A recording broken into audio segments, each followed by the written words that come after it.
All right, welcome to the channel, and today we'll be talking about the Letshuoer, that's how I'm going to pronounce it, Cadenza. And if I'm pronouncing that wrong, I'm terribly sorry. It's a tough one to pronounce, and it's spelled Letshuoer. Letshuoer? Somebody was telling me it's Let's Shower, but I'm going to go with Letshuoer. And these are the Cadenzas, and these were sent out by ThaSlaya, who is helping Letshuoer run a demo tour of the Cadenza. And so thank you, ThaSlaya, for putting me on the demo tour and get me in there and give me a chance to listen to these lovely little IEMs. So they are not asking me to say or do anything other than my honest opinion regarding the Letshuoer Cadenza. And so thank you, ThaSlaya. And ThaSlaya, I'll link his Instagram down below. He actually does a lot of IEM reviews on HeadFi. And so I'll try to find his, maybe I'll find his review of these, and I'll put that down in the link below as well. So once again, thank you for getting me on the demo tour, and these will be going out to the next person on that demo tour once this video is completed. So let's dive right into build and aesthetic and go from there. All right, so let's talk about the build and aesthetic of the Letshuoer Cadenza. I'm not sure if you can even read the little part they're writing there, but it's the Letshuoer Cadenza. This is build and aesthetic wise, aesthetically, I think it's very, very pleasing. It's that chrome liquid metal kind of stainless steel metal look, and the whole thing is solid metal, which is very nice. I really dig the overall build and aesthetic of this. The nozzle there or tip is a little bit on the thicker side, or a little bit on the bigger side, so something to take into account. Outside of that, no real issues unless you have very sensitive ears. It has a 2-pin connector. Not a big deal. Some people find that can be finicky or, potentially dangerous for breaking it or what have you, but I've never had too many issues with that. So overall build is fantastic, and aesthetically it's very pretty in my opinion. I love this kind of look, that chrome liquid metal kind of look. And the one thing I will say as a concern because of that is that you might even be picking it up in these in this video, is it is a fingerprint magnet like nobody's business. So, take that into account if you're trying to show it off, take pictures. Not that most people are doing that, but yeah, that is a thing. But it is, fairly hefty size and shape. But other than that, it's, no major issues. In fact, the overall shape of it actually fit my ears very well with these kind of like more slots into your ear, and it's just quite lovely little device for as like build aesthetic and in comfort as well. As no big issue outside of the fact that if you have sensitive ear canals, it could be problematic with that nozzle there. So yeah, that's build and aesthetic and my take on that. So let's go ahead and put that down and get back to it. All right, so that's build and aesthetic. Let's talk about, actually real quick, accessory wise, I'm not sure what the actual proper accessories will be. I was using this cable that came in the demo setup. It did not have any tips in the case or anything like that, so I'm using my own tips here, which are like these cylindrical, I think they might be a competitor tips. Sorry, but they're like these cylindrical, I think they're Dunu tips. So that's what I was using. So take that into account. For what I was listening with was these like kind of cylindrical, I don't know if you can see that, but cylindrical type tips. They work for my ears pretty decently. Anyhow, so let's dive right into the sound, or how I heard these. But I'm going to start off pretty quick with just diving right into some tracks that I was listening to. And I'm just going to highlight 3 tracks that I randomly picked out of the hundreds that I was listening to. So the first one up will be, and I'll put them over my face and link them down below, but the first track will be Ji Lee Orchestra. Say that 5 times fast. Ji Lee Orchestra. Hopefully I'm pronouncing that right, not butchering it. Anyhow, and the track was We Are All From the Same Stream. So I got my little handy dandy monster purple notebook here. And this one was very interesting because I really liked how it has just a ton of instruments that are thrown at you at once. And it's a jazzy orchestra kind of style track. And the Cadenza handled it wonderfully. Like I never once got that wall of noise when you get too much instruments thrown at you with certain headphones or IEMs. It was, it easily imaged and separated everything. And staging was IEM staging, so it was like definitely in my head, but it felt wide, if that makes sense. Like it felt like I could put in, it had like a decent stage to it. So that's Ji Yi Lee Orchestra.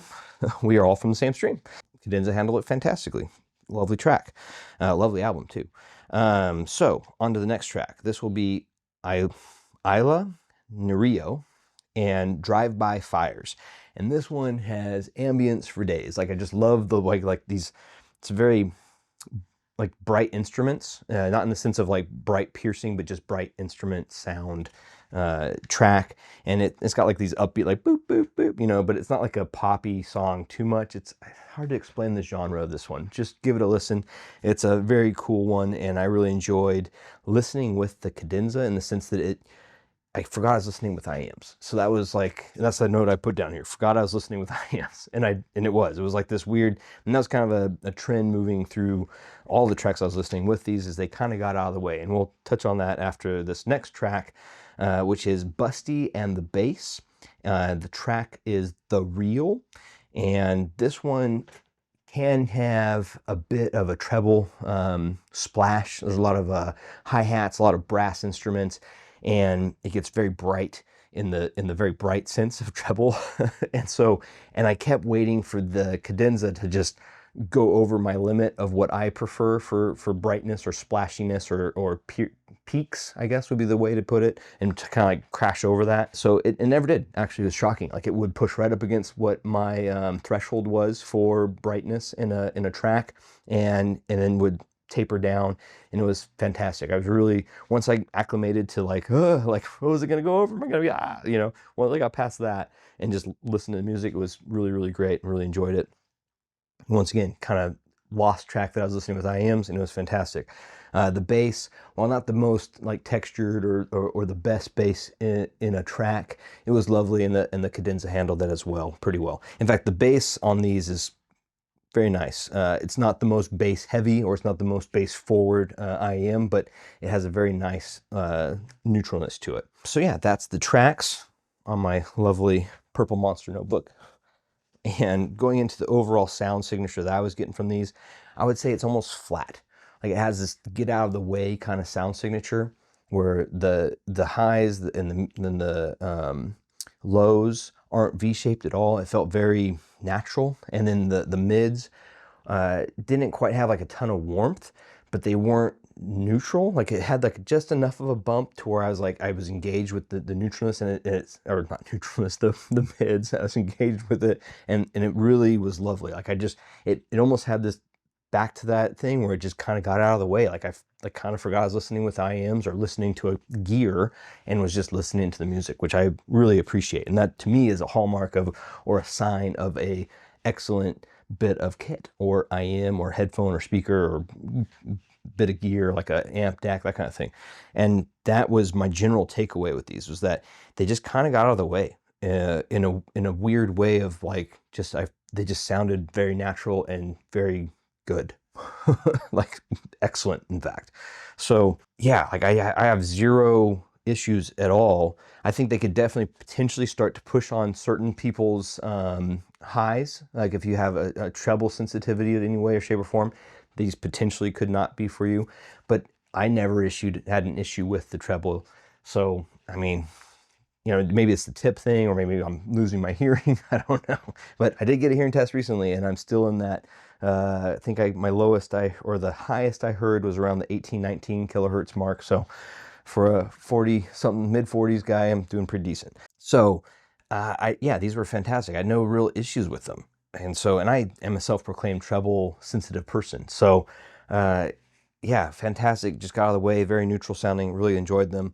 And more recently, I've been listening off of my Apos Gremlin with the SMSL Raw Pro DAC. But that combo was just a random test. Like I was just messing around with some stuff, and I was blown away at how good the cadenza sounded off the Apos Gremlin with the 4.4 balanced. The last couple of days, that's been what I've been listening with, and it's been fantastic. I just love that sound. It was excellent. Like got out of the way, and I was just jamming to music, which can't beat that.